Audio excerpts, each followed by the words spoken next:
Hi, everybody. I'm Tamara Zoner. And I'm John Davis. Welcome to Spirit Cafe. Come in, sit down, and grab a cup of love.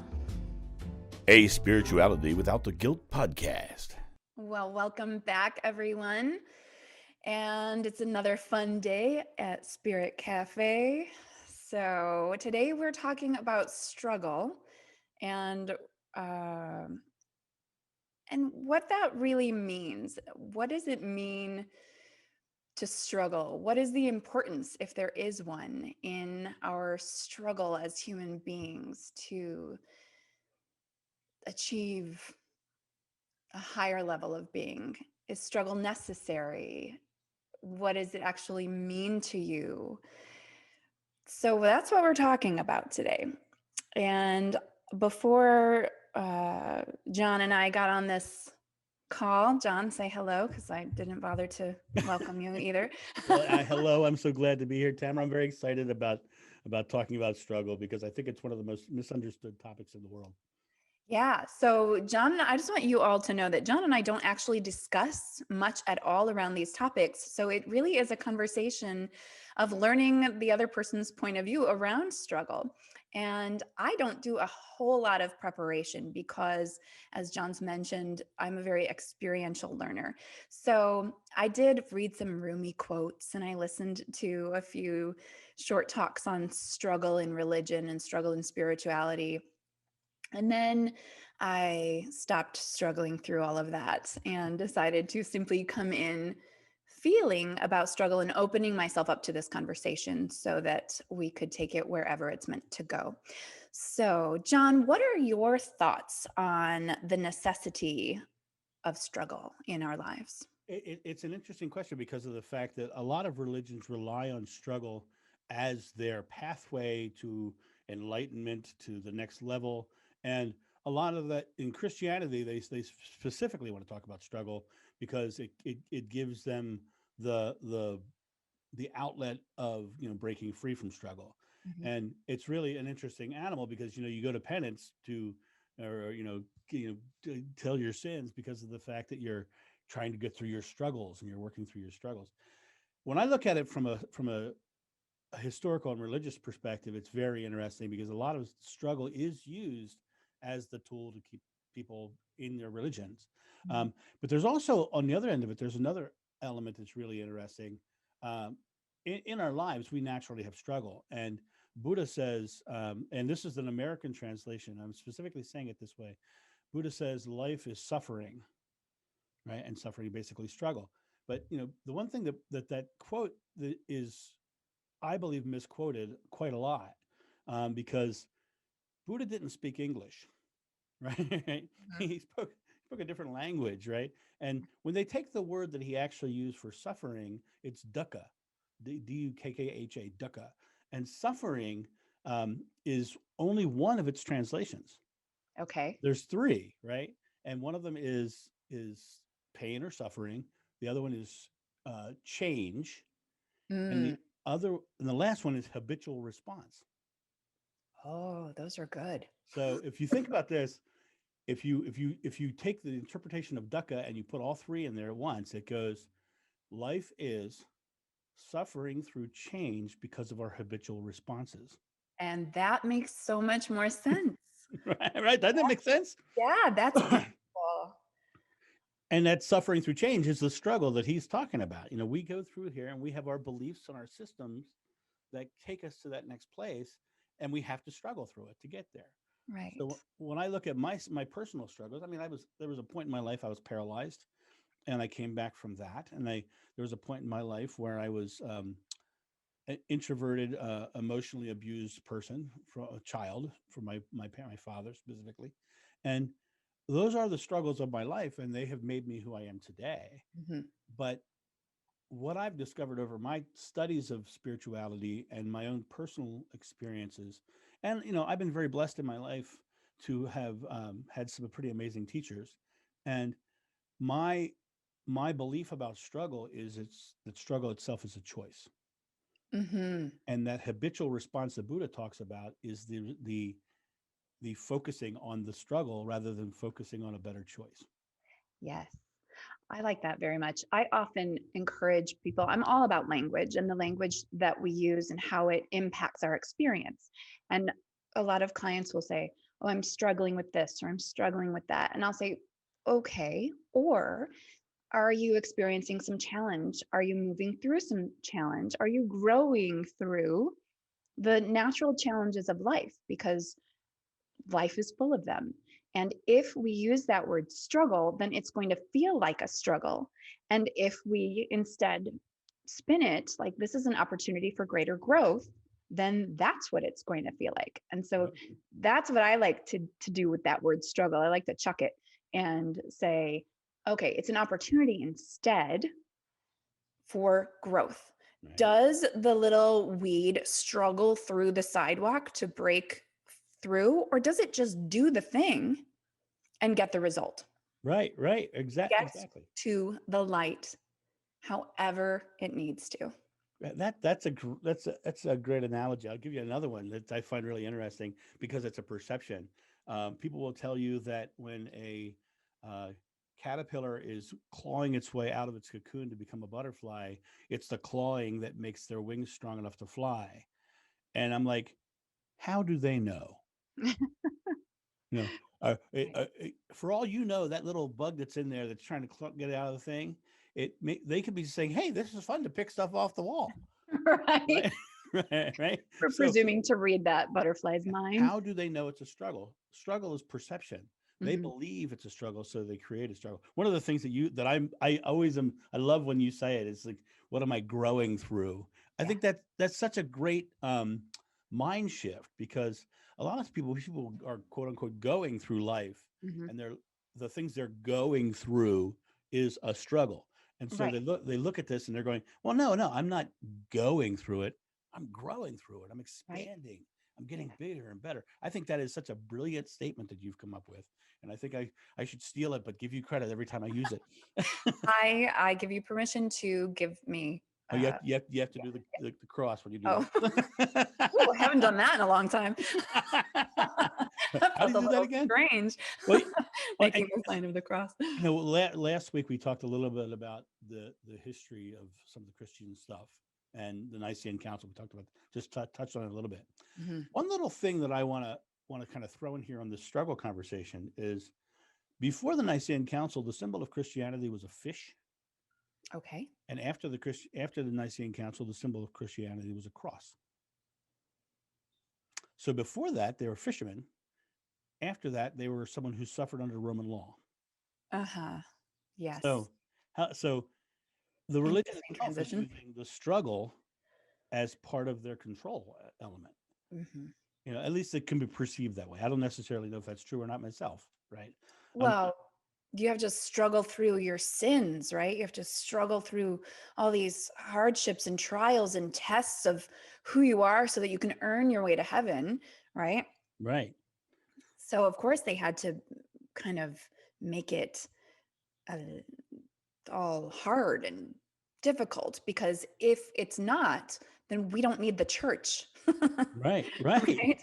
right, We don't need that guidance if we're depending on our own inner guidance. If right, we're able to get still and silent and hear the voice of God or whatever you call it um, on our own, right, right? So it's almost fabricated struggle. Like life is so hard, you struggle through it. You need this priest, you need this minister, you need this reverend to guide you through what honestly we can guide ourselves through when we release the struggle and surrender, right.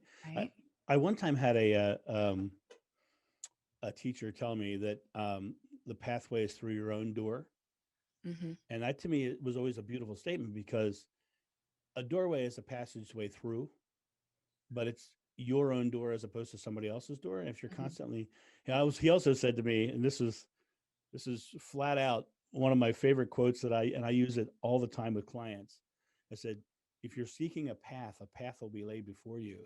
But until you seek the one that comes back to you, you're never going to get there. Mm, And love that. and so a path itself can be a struggle. You can choose to walk the path of struggle. You can choose to walk the path of, I'm getting stronger because of the issues that I've gone through. Mhm. I think that if you're constantly asking for struggle, you're going to get struggle. Of course, we get what we want, right? Right. We That was get what what was we that's what ask was for. promised. That's the universal law, right? We get what we ask for. So if we're asking for struggle to help us grow, then it's struggle that we're going to get. Right. And we it doesn't have to be struggle. You can have the same, and this goes back to perception. You can have the same experience twice, right? Once your perception is this is a struggle, once this is an opportunity. Right. And the energy around it feels so different, and the growth will be much greater in the opportunity than in the struggle. Right. Right. Right. And the thing is, everything you just said is choice. Yes. Everything you just said is a choice. There's you can sit in your present moment and be in the worst condition. Like, say for instance, you fall in the water and you can't swim, right? And Mhm. in that moment, that's a dire moment, and you can struggle. But if you just look to your left, there's a branch you can grab a hold of, Right. right? And Yeah. it's a matter of in this moment, I can focus on the fact that I'm going under the water, or I can focus on ways to get out of the water. And Right. and we can sit here right now. And one of the things that I hear you talking about in there is you're saying, well, I am this and I am that. Well, as we said in one of the previous things, I am is God's name, and whatever you ask in Right. God's name is granted. Exactly. So Exactly. why ask for struggle? Why? Right. Why? And to your water reference, quicksand, right? What Right. happens when you struggle in quicksand? You get sucked under. And if you just stop and get still, you'll basically come up and float, and you're safe until you can reach that branch or someone hands it to you, Right. Right. right? Which is what happens when we surrender and we open ourselves. People respond. And if we're struggling, it's such a disconnection, right? Struggle disconnects us from the people around us who want to support us. And so if we stop thinking of it as struggling, it's a lot easier to reach out for that hand and be supported and accept support and remember that we're never alone, even when we feel like it. Isn't that the one of the key elements of spirituality is that we're not in it alone. Right. We're in it together. Yes, you find your own spiritual path through your own door and your own spiritual way through struggle through your own door, but you know the people around you are part of your support system to do that. Hmm. And what's interesting is that the people around you will also share with you right exactly where you are. So if you're surrounding yourself by negative people, then why are you doing that, number one? Right. you know Yeah. you That'll know create even more struggle. right, right. It's so fascinating to me. Is I think that in spirituality in general, people tend to try to make it so much more complicated than it is. Hmm. You know, be love. Well, if you're loving, you won't steal and kill and all the things Right. the Ten Commandments say don't do, right? Hmm. And if you're truly loving, now the other part about that is that the dogmas of religion will tell you that you need to struggle, and they'll tell you that you need to do these things because it makes you quote unquote worthy. And the thing of worthiness itself is a struggle to get out of being bad. In Christianity, you're born in sin, right? Well, Right. I don't know about you, but I know you're a parent. I'm a parent. When my kid was born, I didn't think, look at that nasty sinner, right? No, no, I did not. What a horrible, nasty, evil, vile, heathenous sinner. That's Right. not what I said. I cried and I said, this is my son. Oh my God. And I've never felt such love and more compassion for anybody in my life than my child. Right. And you don't look at your kid and go, ah, good, you're struggling. You'll be a decent Right, human right, being.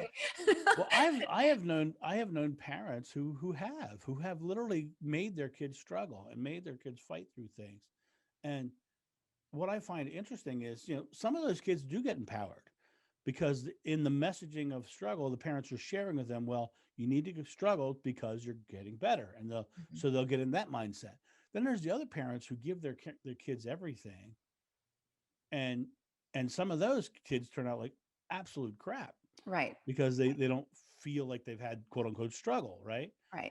I've never I, had to do anything to right. pave their own way. Well, I think the most important element is not necessarily whether they struggle or they don't struggle. I think it's more important about the communication about what is it to be a good and spiritual person or a good Mhm. person in general. Yeah. I think it's so much more important than whether they're struggling or not. Agreed. And I mean, we're agreeing here. We're not saying that struggle doesn't happen. We're really pinpointing the perception of it, right? We're not making everything easy for our kids so that they just skate through life, because yes, some challenge creates character. And we've both gone through struggles or challenging situations. And when I look back on my abusive marriage and even the emotional abuse in childhood, well, I wouldn't remove it at this point, because I am who I am because of everything I've experienced, right? And I think it's I think everything in life is really about perception. So is this a friendly, supportive universe, or a friendly, supportive, loving God, or is it against me and forcing you to go through these trials and challenges, the hero's journey of, frustration and plight?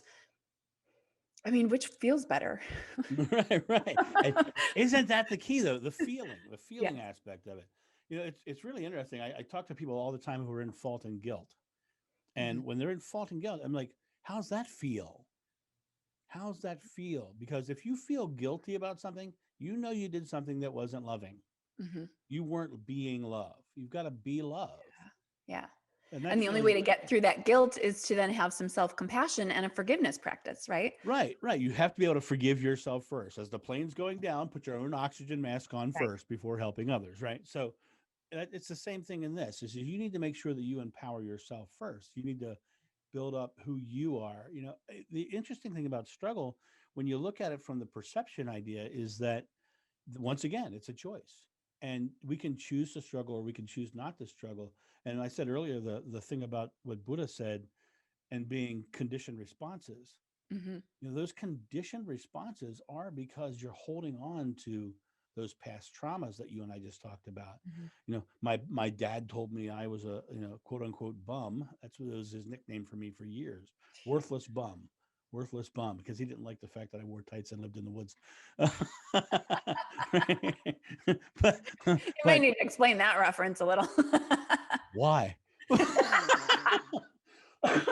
I did Renaissance festivals all over the world and did crazy things, and I wore tights and lived in the woods, and I don't regret it. Actually, it's one of the greatest things I ever did.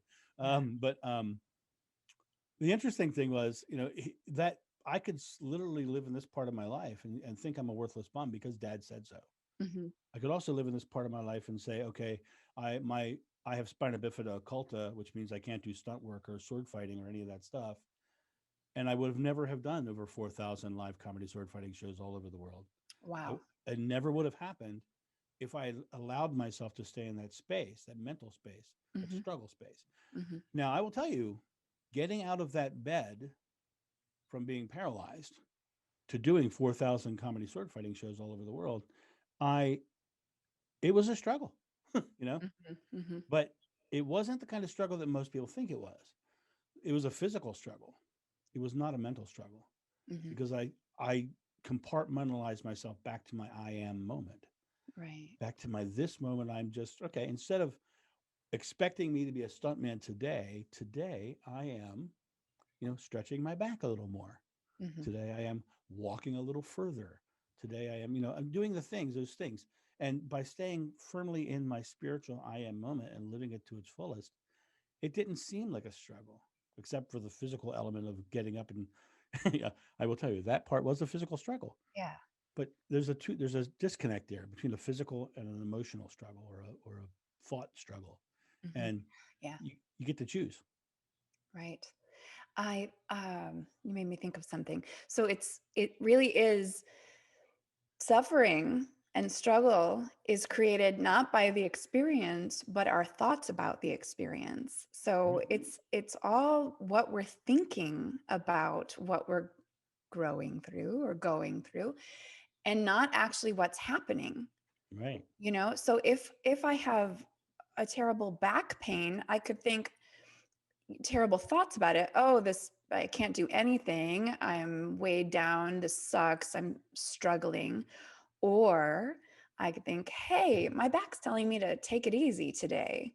I'm going to relax. I'm going to take better care of my body. I'm going to do those stretches. I'm going to look them up on YouTube and see what's going to help, stretch that particular muscle. Or I'm going to go get a massage, or I'm going to reach out to my chiropractor friend. And, yes, go get a massage. Yeah. I'm all about it. I'm That all is about that. always a good answer. There's a lovely massage lady right near my house here. I have to go visit her. Oh, yes. So again, it's our thoughts about our experiences that create suffering or not. Right. And I live with this belief that everything happens for me, not to me. And Right. that thought alone, when practiced, eliminates struggle.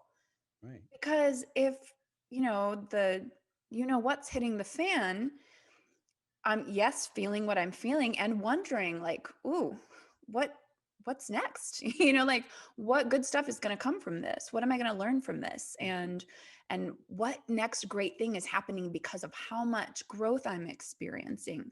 through this, right? And Yeah. then it's Yeah. not a terrible thing anymore. It's just like, okay, it just is. Yeah. That's such a great way of thinking about it. If to talk about the thought element, Buddha says, "What you think, you become. You create your world." Mhm. And Krishna said, "You are the culmination of your thought." Now, the word culmination is a powerful one because it means you're building, you're Mhm. culminating into something better, right? Yeah. And your whole idea of growing through it, or those sorts of thoughts are really very, very powerful in that your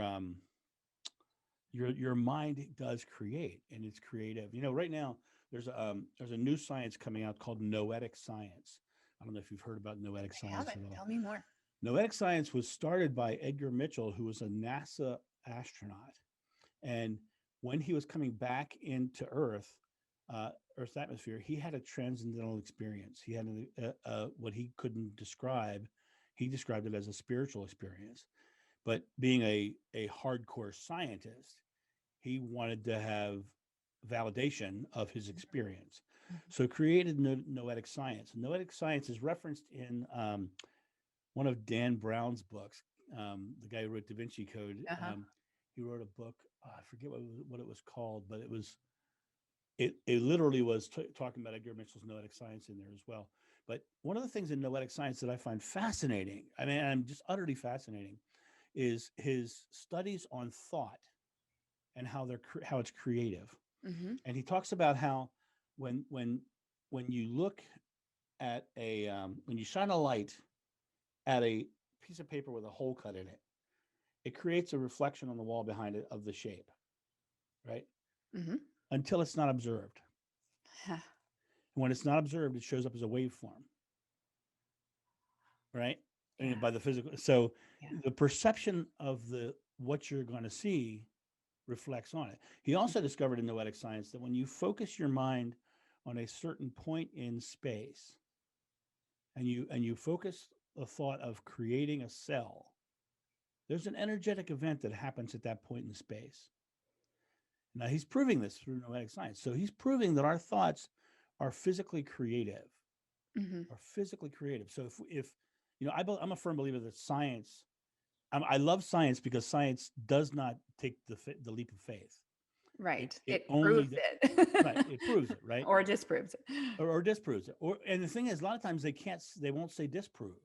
Mhm. They'll just say Because they just haven't found we evidence to don't prove know. it. Yeah. You're right, right. Yeah. So when I look at noetic science, and Edgar Casey many years ago said that there would be a new science that bridged between spirituality and science, Mhm. and I think this might be it. And for those of you who don't know who Edgar Casey was, he was known as the sleeping prophet back in the 30s.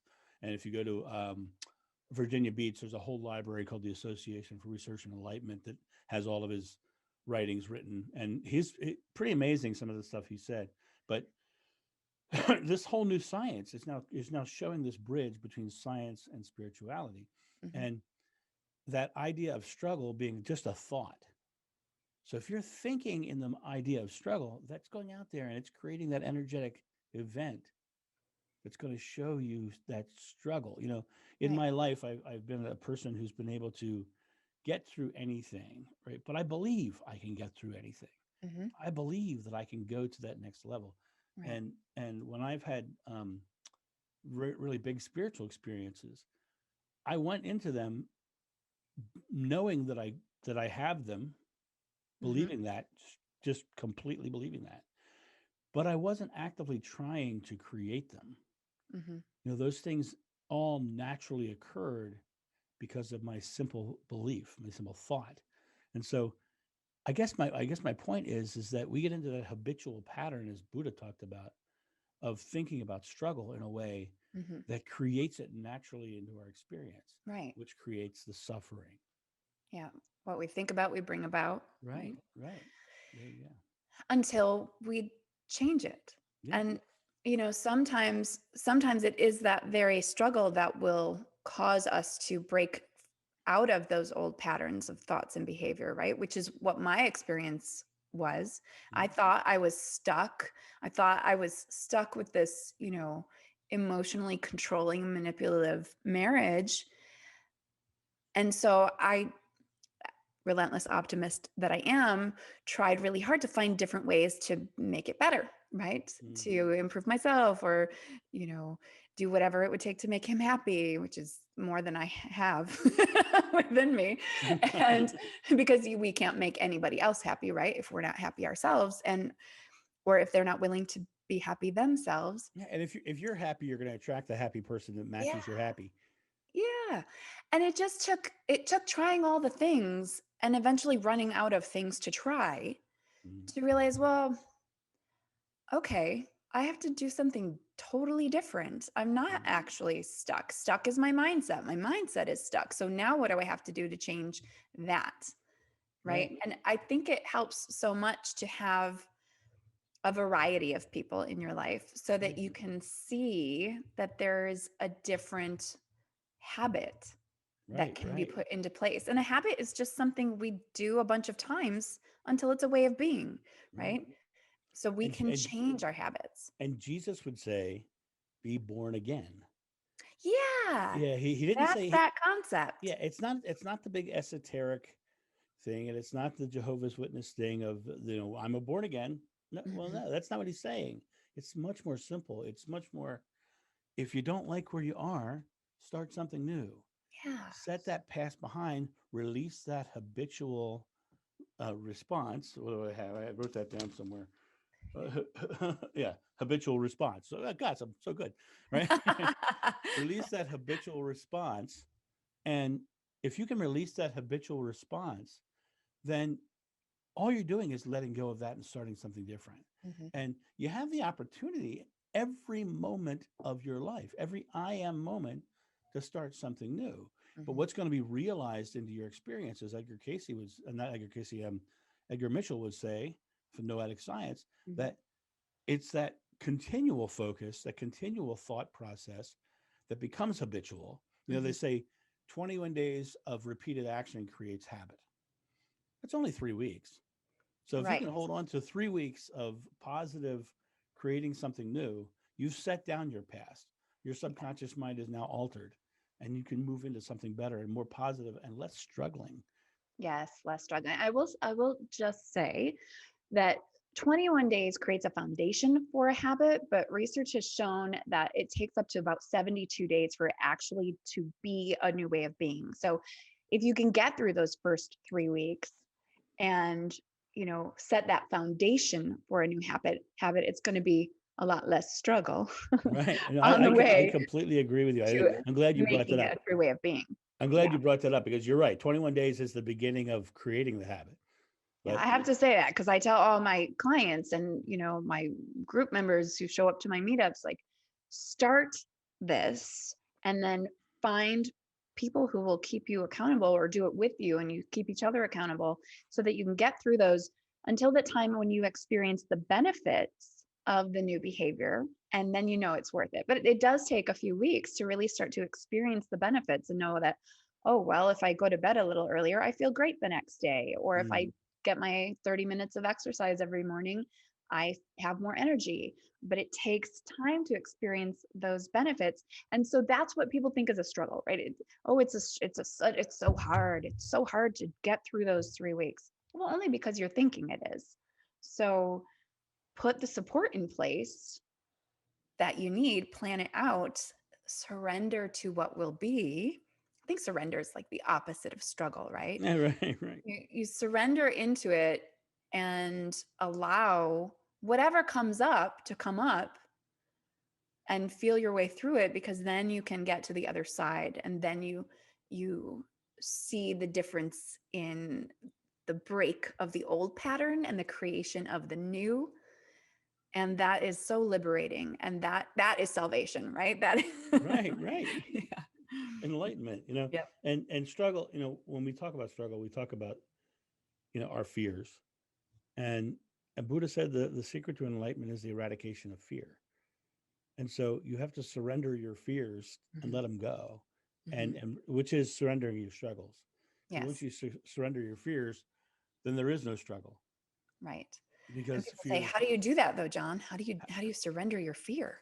Well, you know what? That's such a great question. Thanks for leading me there, Tamara. Right? You're welcome. I'll give you one simple thing, the most simple thing I can possibly give you. Um, we all have a natural primal fear response known as the fight or flight response. And the fight Mhm. or flight response is something we all have. It's part of our primal response. And one of the things that happens whenever we have any sort of fear, our breathing changes. And the Mhm. way our breathing changes is just like if you watch National Geographic shows on TV, there's always that one episode with the gazelle. You know the one. There always is, yes. There's always a gazelle, right? And that poor gazelle And out it there won't. munching grass in the field, right? And suddenly the predator cat hits the field. The first thing the gazelle does is go and gasp for air.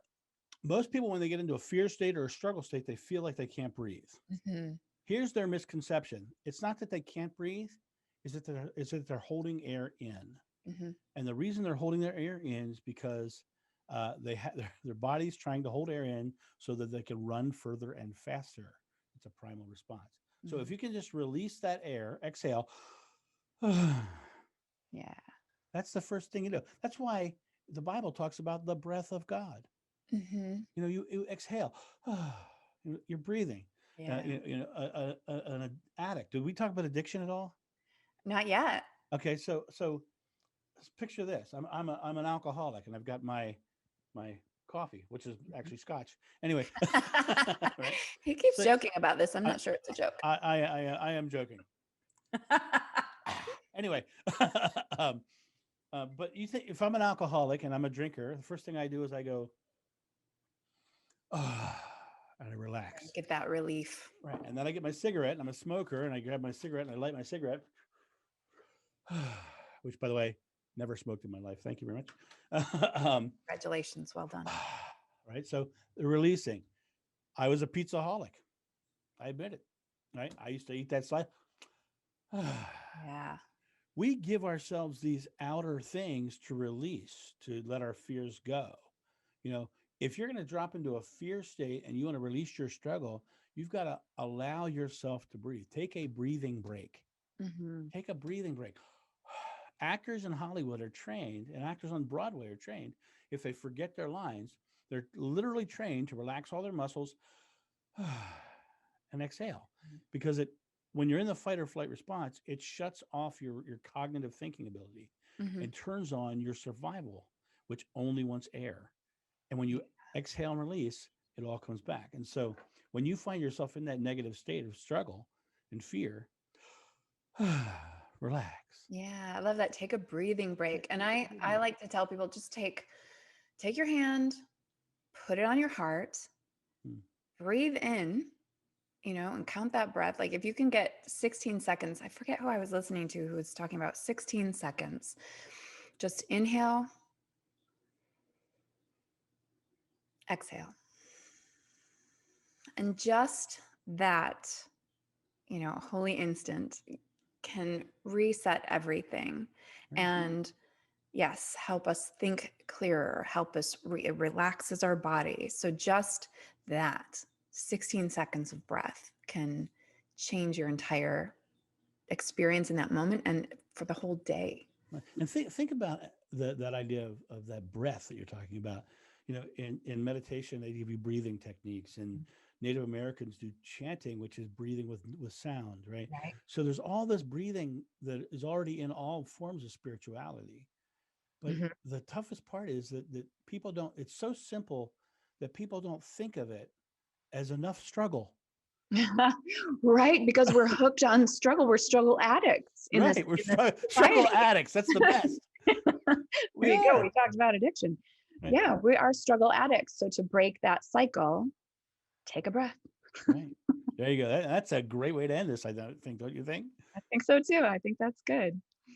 So take us out, Tamra Zoner. All right. We thank you all for listening. Let us know you're here by commenting, asking questions, telling us how you breathe through your day and what you're growing through, because this is meant to become a community of recovering religious people, recovering religious addicts, and growing in your own spirituality and feeling confident and supported in creating whatever spirituality looks like for you. So thank you. Thank you, John. Thank you. And we'll see you again soon. Yeah. Bye. For comments and suggestions, please visit us at Spirit Cafe Podcast on Facebook or spiritcafepodcast.com.